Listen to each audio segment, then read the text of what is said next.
I watched my daughter pack her bags on a rainy Thursday evening, while a man 20 years older than her waited in a Mercedes downstairs, engine running, ready to take her away from everything I'd built for her. She was 19, barely old enough to understand what love really meant, and she looked at me with eyes that mixed defiance with something that broke my heart: guilt. "You don't understand him, Mom," she said, folding the sweater I'd given her for Christmas into a duffel bag that cost more than my weekly groceries. "You don't understand us. You've never understood what it's like to feel this way about someone." I wanted to scream that I understood more than she knew, that I'd been exactly where she was once, that this story had already been written and it didn't end well. But she was my daughter, my baby, and all I could do was stand in the doorway of her childhood bedroom and watch her choose a stranger over the mother who'd sacrificed everything to give her a better life. What I didn't know then, what neither of us could have imagined, was that karma has a way of teaching lessons that words never could, and that sometimes the only path home requires walking through fire first. My name is Catherine, and I raised my daughter Lily alone from the time she was 3 years old. Her father left when he found out I was pregnant, said he wasn't ready for that kind of responsibility, wasn't ready to give up his freedom. I was 22 then, working as a receptionist at a dental office, living in a studio apartment with barely enough money for rent, let alone a baby. But I kept her. I loved her from the moment I knew she existed, and I promised myself I would give her everything I never had. Those early years were brutal. I worked 2 jobs, the receptionist position during the day and waitressing at night, leaving Lily with my mother, who was already exhausted from raising 5 kids of her own. I missed her first steps because I was serving drinks to businessmen who left dollar tips. I missed her first words because I was filing paperwork and answering phones.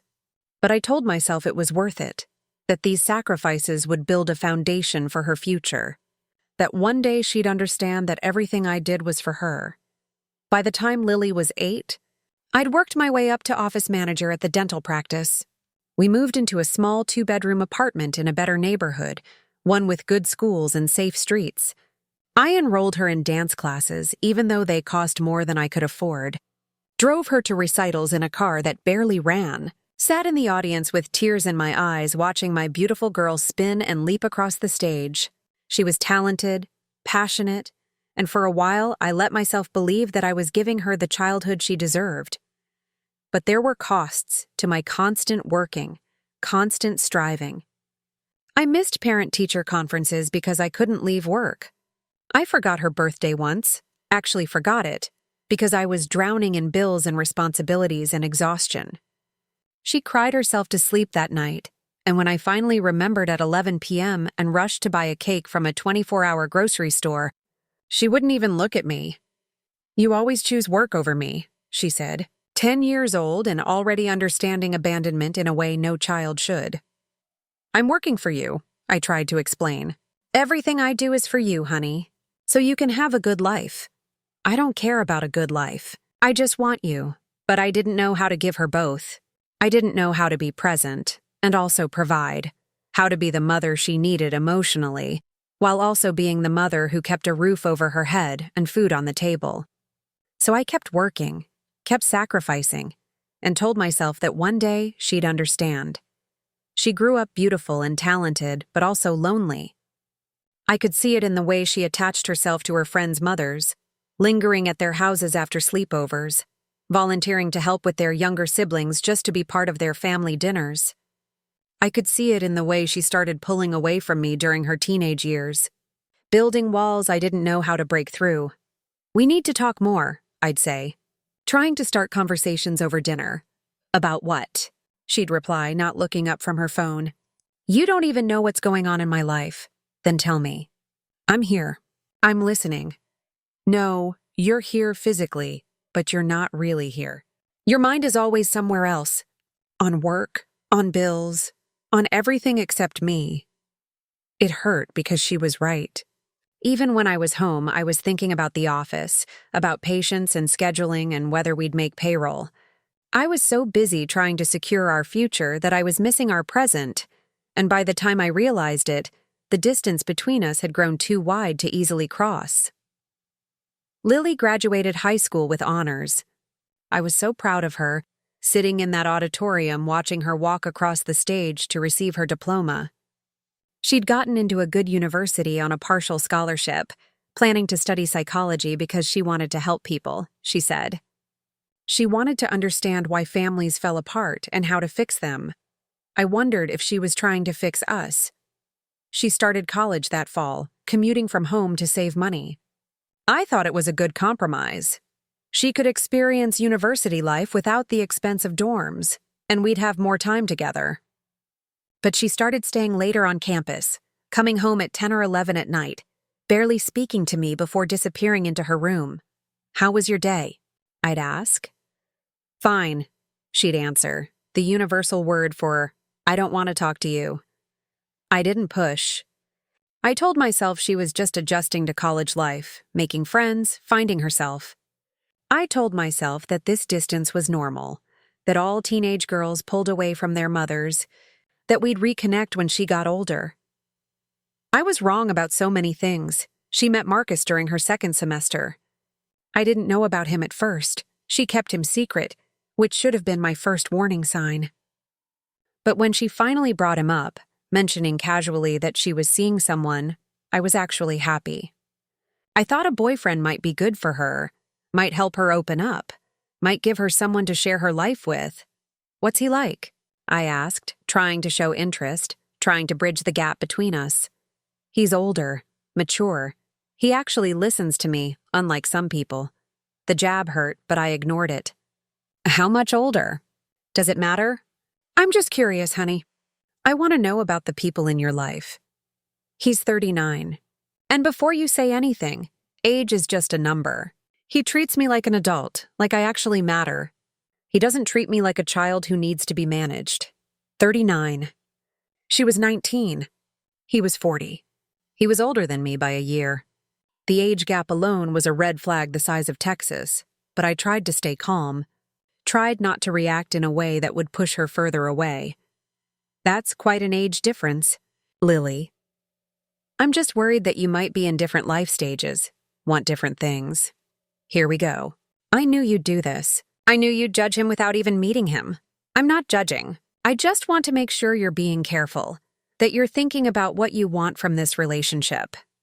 What I want is someone who makes me feel valued, someone who has time for me, someone who isn't always too busy working to notice I exist." Her words were weapons aimed directly at my heart, and they hit their target perfectly.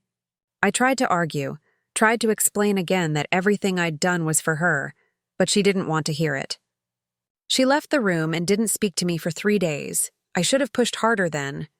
Should have demanded to meet this Marcus, should have asked more questions, should have trusted my instincts that screamed something was wrong. But I was terrified of pushing her further away, terrified that if I objected too strongly, she'd choose him over me.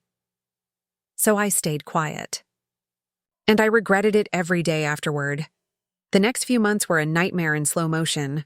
Lily started changing, slowly at first and then dramatically. She quit her dance classes, which she'd been taking since childhood. She stopped spending time with her longtime friends. She started dressing differently, more sophisticated, she called it. But I saw how she'd abandoned her personal style for something that looked like it came from his preferences. "I like the way you used to dress," I said once, watching her put on an expensive-looking dress that seemed too mature for her. "Those vintage band shirts and jeans. That was so you. That was the old me. I'm growing up, Mom. People change. People shouldn't change themselves for other people. I'm not. I'm evolving. Marcus helps me see my potential. Marcus. Everything was Marcus now. Marcus said this. Marcus thinks that. Marcus believes I could be so much more if I just applied myself." She dropped out of university in the middle of her second year, said Marcus thought formal education was overrated, that she could learn more from real-world experience. "You're throwing away your scholarship," I said, trying to keep panic out of my voice. "Your future." My future isn't in some classroom learning theories from people who've never lived real life. Marcus is teaching me about business, about investments. He's going to help me start my own company. What kind of company? We haven't decided yet, but something meaningful, something that matters. I tried to meet him, tried multiple times to have Marcus over for dinner or to go out somewhere together. Lily always had excuses. He was busy. He didn't like those kinds of restaurants. He thought it was too soon for family meetings. Too soon? You've been dating for 6 months, and we're taking things at our own pace. Not everyone needs their mother's approval, Mom. But I finally saw him one evening when I came home early from work. He was in my apartment in my home, sitting on my couch like he owned it. He stood when I entered, extending his hand with a smile that didn't reach his eyes. Mrs. Williams, I've heard so much about you. He was handsome in a calculated way. Expensive haircut, tailored clothes, a watch that probably cost more than my car, but there was something cold in his expression. Something predatory in the way he looked at Lily. Like she was a possession he'd acquired rather than a person he loved. Nice to finally meet you, I said, shaking his hand and hating how smooth his palm felt, like he'd never worked a day in his life. Lily's told me very little about you, actually. I prefer to keep my private life private. Surely you can understand that in your profession. I'm an office manager at a dental practice. I don't have much private life to protect. His smile widened, but his eyes stayed cold. Exactly. Which is why I can offer Lily something different. Something more substantial. The implication was clear. I was small-time, working class beneath him. And he was the ticket to a better life that I could never provide. I saw Lily watching our interaction anxiously, saw her waiting to see if I'd embarrass her, if I'd prove his point about me being unsophisticated or unworthy. I wanted to throw him out. Wanted to tell my daughter that this man was bad news, that everything about him screamed danger and manipulation. But I was terrified that if I did, I'd lose her completely. So I smiled and made small talk and pretended I didn't see what was happening right in front of me. He started isolating her more aggressively after that. He'd call during dinner, and she'd disappear into her room for hours. He'd text in the middle of conversations, and her attention would immediately shift to her phone. He bought her a new phone, an expensive one, and I noticed it didn't have the same contacts her old one had.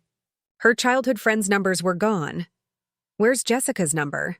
I asked, noticing her best friend since elementary school was missing. We don't talk anymore. We grew apart. What about Hannah? And Marie? They're stuck in the same small-minded life you want for me.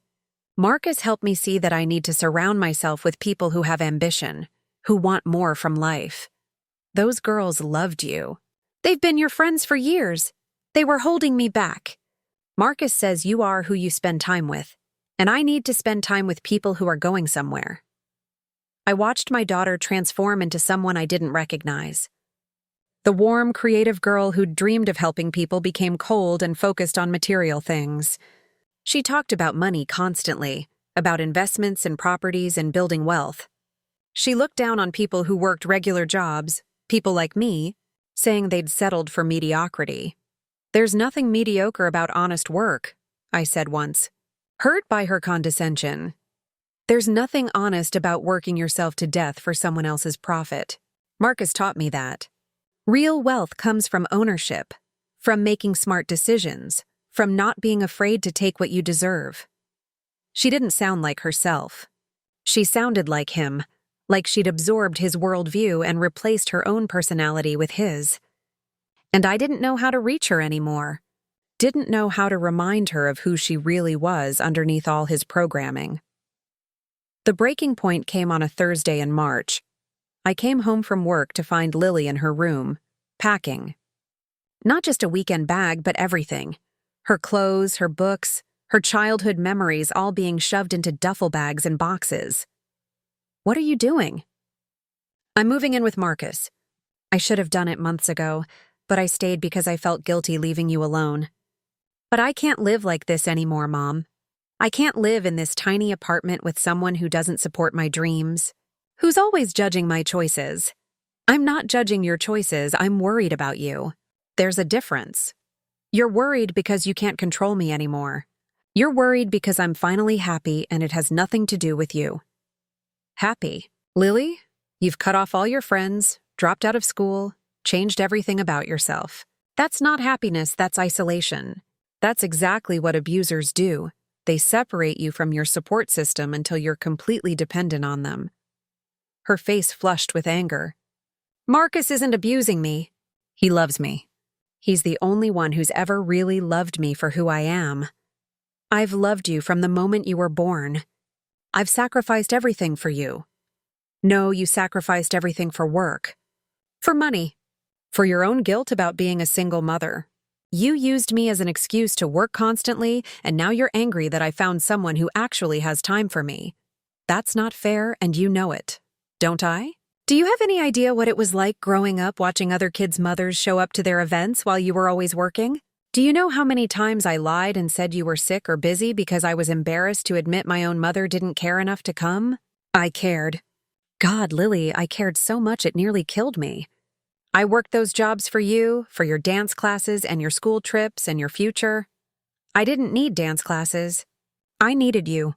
But you were never there. And now Marcus is, and I'm choosing him. She zipped the last bag and stood, slinging it over her shoulder. Outside I could hear a car horn. Him, waiting, impatient even now. She walked toward the door and I followed, my heart breaking with every step. Please don't do this. Please stay and we'll figure this out together. We'll work on our relationship. I'll take time off work. We'll go to counseling. Whatever you need. It's too late for that, Mom. You had 19 years to prioritize me. I'm done waiting. He's dangerous, Lily. I can feel it. Something about him is wrong. The only thing wrong is your inability to accept that I'm an adult making my own choices. You're 19. You're barely a don't you dare tell me I'm too young to know what I want. I know exactly what I want, and it's not this life. It's not working myself to death like you did just to end up alone and bitter. The words hit me like physical blows. Alone and bitter. Was that how she saw me? Was that what I'd become while I was busy trying to provide for her? She opened the door and the rain outside matched the storm in my heart. Marcus was there in his black Mercedes, window down, looking up at our second-floor apartment with that same cold smile. Lily, please, if you leave like this, if you choose him over your family, I don't know how we come back from this. She looked at me with eyes that were so much like mine but filled with resentment I'd never fully understood I'd earned. Maybe we don't come back from it. Maybe this is just how it ends. And then she was gone, running down the stairs and into the rain, throwing her bags into his trunk while he sat dry in the car, not even helping her. She got in the passenger seat, and they drove away without looking back. I stood in my doorway, in the apartment I'd worked so hard to afford, surrounded by the remnants of her childhood, photos on the walls, her old dance trophies on shelves, the bedroom that would stay frozen like a shrine to a daughter I'd lost. That night, I cried harder than I'd cried since the day her father left. I'd survived his abandonment because I had her, because she was my reason for everything. But now she'd abandoned me too, and I didn't know how to survive that. The first few weeks after Lily left were the hardest. I'd wake up and forget for just a moment that she was gone, would start to knock on her bedroom door to ask what she wanted for breakfast before reality crashed back. The apartment felt too empty, too quiet, haunted by her absence. I tried calling her, but she didn't answer. I sent texts that went unread or were met with one-word responses. I'm fine. Stop worrying. I need space. I drove past Marcus's address once. I'd found it through some internet searching, and saw her through a window, dressed in clothes I didn't recognize, moving through rooms of a penthouse apartment that looked like a magazine spread. She looked like she belonged there, like she'd already forgotten where she came from. My mother tried to comfort me. She'll come back. Girls this age always rebel. She'll realize what she lost and she'll come home. But I wasn't sure. The look in Lily's eyes when she left wasn't teenage rebellion. It was contempt. She'd meant every word she said, and I was terrified that the damage between us was permanent. Work became my escape again, ironically. The same thing that had driven us apart became the thing that kept me functional. I threw myself into managing the practice, stayed late organizing files, volunteered for extra responsibilities. My boss noticed and appreciated it. I got a raise, got promoted to regional manager, overseeing 3 practices. It was what I'd always worked toward: security, advancement, success. But it felt hollow without Lily there to share it with. Without being able to tell her that her old bedroom could be bigger now, that we could move to a nicer place, that all my sacrifices were finally paying off. 6 months after she left, I saw a photo on social media. She hadn't blocked me, which felt like either an oversight or a small mercy. She and Marcus at some charity gala, her in a designer dress, him with his arm possessively around her waist. She was smiling, but her eyes looked tired. The caption said something about building empire and power couple, and other phrases that sounded like his words coming out through her account. I wanted to comment, to reach out, to tell her I loved her and missed her. But I was afraid she'd block me if I did, and at least this way I could see glimpses of her life, could know she was still alive even if she wasn't really living. A year passed, then 18 months. I heard through mutual acquaintances, the few friends of hers who still kept in touch with me, that Lily was doing great, that Marcus had started some kind of cryptocurrency investment firm and she was his partner, that they were making incredible money and traveling to Dubai and Monaco and other places that seemed designed to prove how far she'd come from her working-class roots. But I also heard other things, quieter things, that Lily had lost more weight, that she seemed anxious, that Marcus was intense about her appearance and behavior, that he'd been married twice before, both marriages ending badly, that he had a reputation for being controlling, for finding young women and molding them into what he wanted. I collected these pieces of information like evidence, waiting for the moment when I might need them, when Lily might finally be ready to hear the truth she'd been running from. That moment came on a Tuesday morning, almost 2 years after she'd left. My phone rang at 6 a.m., early enough to trigger immediate panic. I grabbed it, saw Lily on the screen, and answered so fast I almost dropped it. "Mom?" Her voice was small, broken, nothing like the confident young woman who'd left. "Lily. Honey, are you okay? Can you come get me?" "Please? Of course. Where are you?" She gave me an address, a motel on the edge of town, the kind of place that rented rooms by the hour. I was in my car within 5 minutes, still in my pajamas, driving through early morning traffic with my heart hammering against my ribs. I found her sitting on a curb outside room 12, a single small bag next to her. She'd lost so much weight that her expensive clothes hung off her frame like they were borrowed from someone else. Her hair was perfectly styled, but her face was puffy from crying. Makeup smeared like she'd tried to fix it but given up halfway through. She looked up when my car pulled up, and the expression on her face destroyed me. It was the same expression she'd had when she was 5 years old and got separated from me at the grocery store.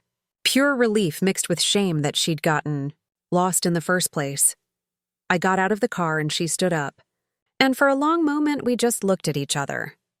Then she started crying, really crying, and I pulled her into my arms and held her the way I'd wanted to hold her for 2 years. "I'm sorry," she sobbed into my shoulder. "I'm so sorry, Mom. You were right. You were right about everything. It's okay. You're okay. I've got you. I've been so stupid. I ruined everything." No, baby, you didn't ruin anything. You're here now. That's all that matters." I got her into the car and drove home in silence, her hand gripping mine like she was afraid I might disappear if she let go. When we got to the apartment, she still had her key. I made her tea and wrapped her in a blanket and waited for her to be ready to talk. It came out slowly, painfully, in pieces over the next few hours. How Marcus had been wonderful at first, attentive and generous, making her feel special and valued. How that gradually shifted to criticism disguised as help. "I'm just trying to make you better," he'd say while pointing out her flaws.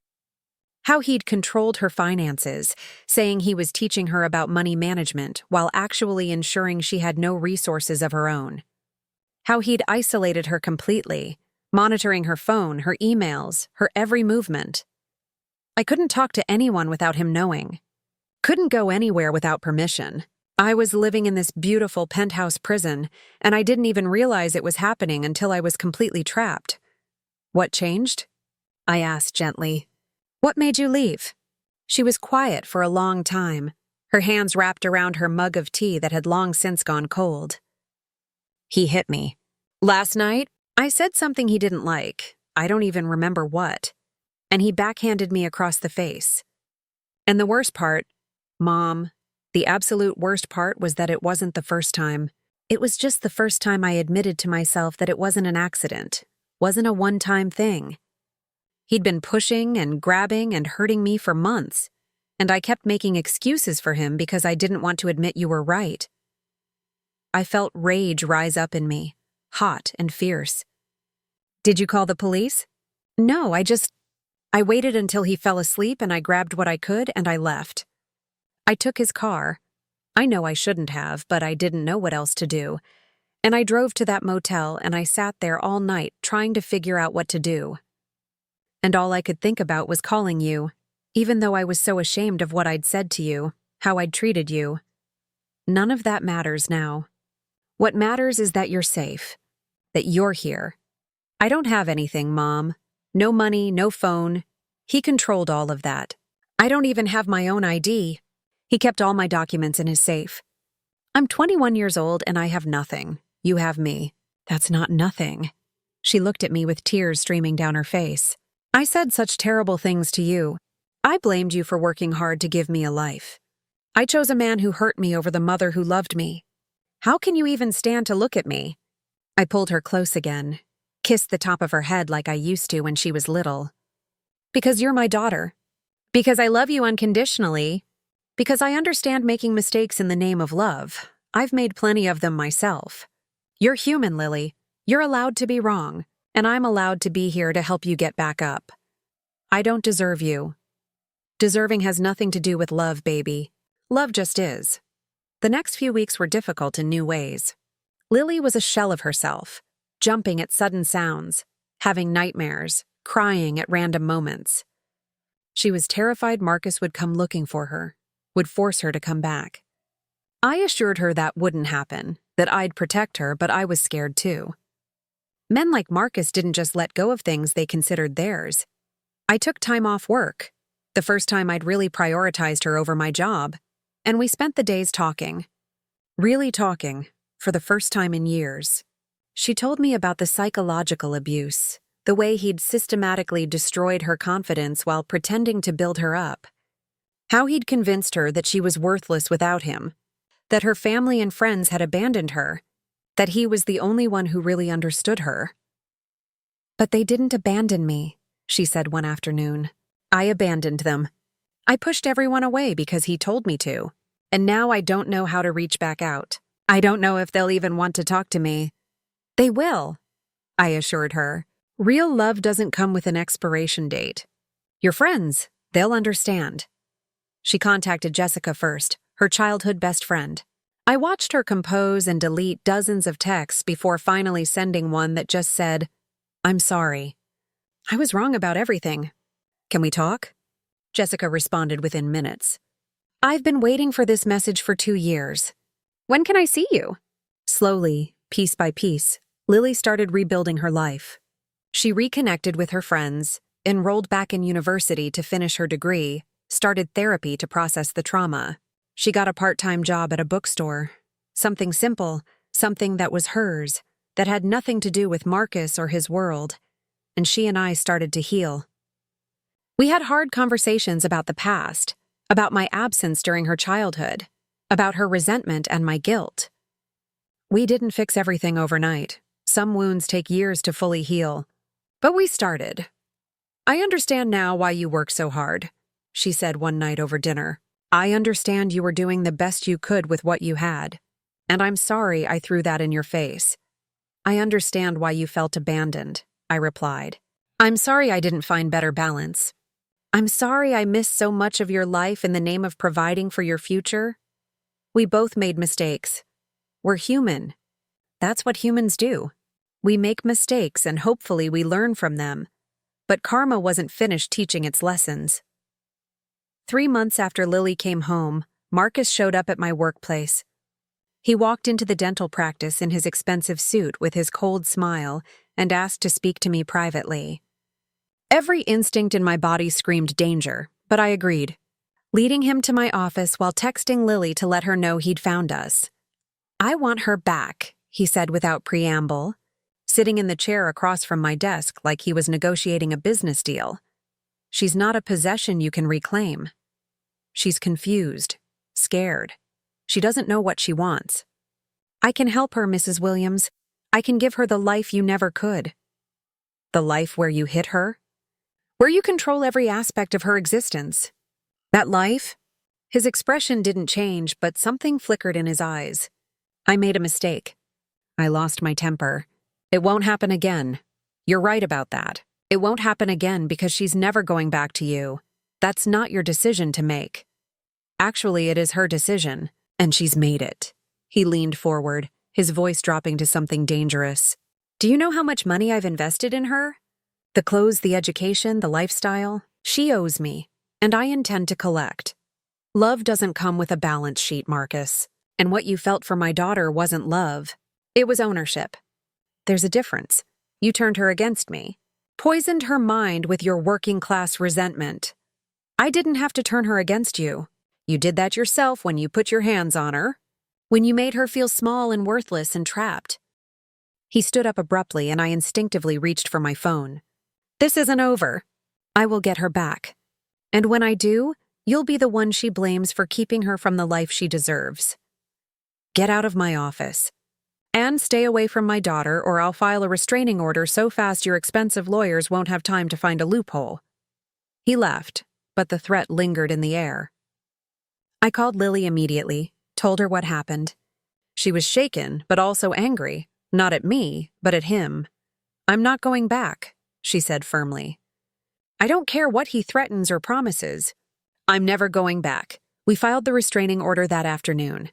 Marcus violated it 3 times, showing up at the university, calling from different numbers, sending flowers to the apartment with notes that swung between apologetic and threatening. Each violation we reported. Each time he got a slap on the wrist because men like him always do. But then karma delivered its final blow. Marcus's cryptocurrency firm collapsed.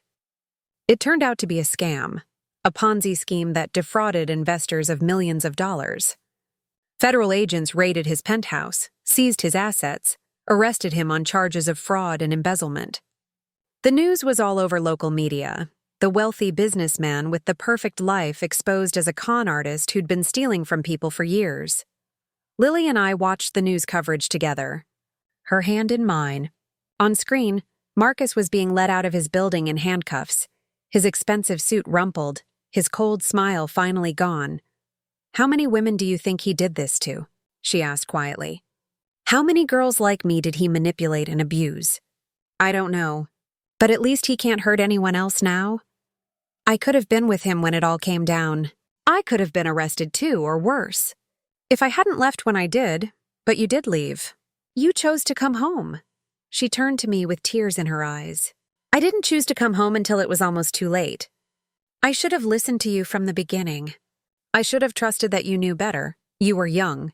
You were hurting. You made a mistake, but you fixed it. That takes courage, Lily. It took nearly losing everything to learn a lesson you tried to teach me for free." We sat together in silence, watching the news cycle through the story of Marcus's downfall. And I thought about karma, about how it had brought my daughter back to me through pain and trauma, about how sometimes the hardest lessons are the ones we have to learn ourselves, no matter how much our parents try to warn us. Lily graduated from university 2 years later with a degree in psychology, just like she'd originally planned. I sat in the audience with tears in my eyes, watching her walk across the stage to receive her diploma, and I thought about how far we'd both come. She was stronger now, more cautious but also more confident. She knew what she was worth, knew what she deserved, knew how to recognize red flags, and our relationship, while scarred, was deeper than it had been before. We'd both learned that presence matters more than presence, that quality time is more valuable than money, that love has to be shown through actions, not just sacrifices. "I'm proud of you," I told her after the ceremony, hugging her tight. "I'm proud of us," she replied. "We survived, Mom, both of us." We survived our own mistakes and each other's, but there was still sadness in our story, a bitter sweetness that never fully went away. Because we'd lost 2 years we could never get back. Because Lily carried trauma she'd have to work through for the rest of her life. Because I carried guilt about the childhood I couldn't give her, the presence I couldn't maintain, the warning signs I didn't push harder on. We learned to live with these scars, to acknowledge them without letting them define us. But they were always there, reminders of how fragile love can be, how easily families can fracture, how much damage can be done when pride and resentment and unhealed wounds get in the way of connection. Lily started volunteering at a women's shelter, helping other young women escape abusive relationships. She used her experience with Marcus to recognize patterns, to offer hope, to show that leaving is possible even when it seems impossible. "This is my purpose," she told me. "This is what Emma's death and Marcus's abuse and all of it was preparing me for. To help other women avoid the mistakes I made." I watched my daughter transform her pain into purpose, and I understood finally that sometimes the hardest paths lead to the most meaningful destinations. That karma doesn't just teach us lessons through punishment. It also gives us opportunities to turn our wounds into wisdom, our suffering into service. 5 years after Lily came home, we were having dinner together, a weekly tradition we'd established and protected, when she said something that made me pause. "I forgive you, Mom, for the missed birthdays and the absent moments and all the times I felt like you chose work over me. I understand now that you were doing the best you could. And I'm sorry it took me so long to see that." I felt tears prick my eyes. "I forgive you too. For the harsh words and the years of silence and choosing Marcus over me. You were doing the best you could too.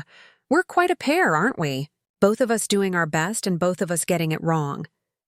Getting it wrong is part of getting it right. We're here now. That's what matters." She smiled, but it was tinged with sadness. I wish I could go back and do it differently. I wish I could be the daughter you deserved. You are the daughter I deserve. Flawed and human and perfect just as you are. And I'm the mother you deserve, also flawed and human and doing my best. Do you think we'll ever fully heal? Ever get past the damage we did to each other? I thought about it honestly. I don't know. Maybe some scars don't fully heal. Maybe we just learn to live with them, to work around them. But that doesn't mean we can't be happy. It doesn't mean we can't love each other deeply despite the imperfections. I love you, Mom. Even when I didn't like you, even when I was pushing you away, I always loved you. I know, baby. I always knew. We finished our dinner and talked about lighter things. Her new job, my upcoming retirement, plans for a trip together someday.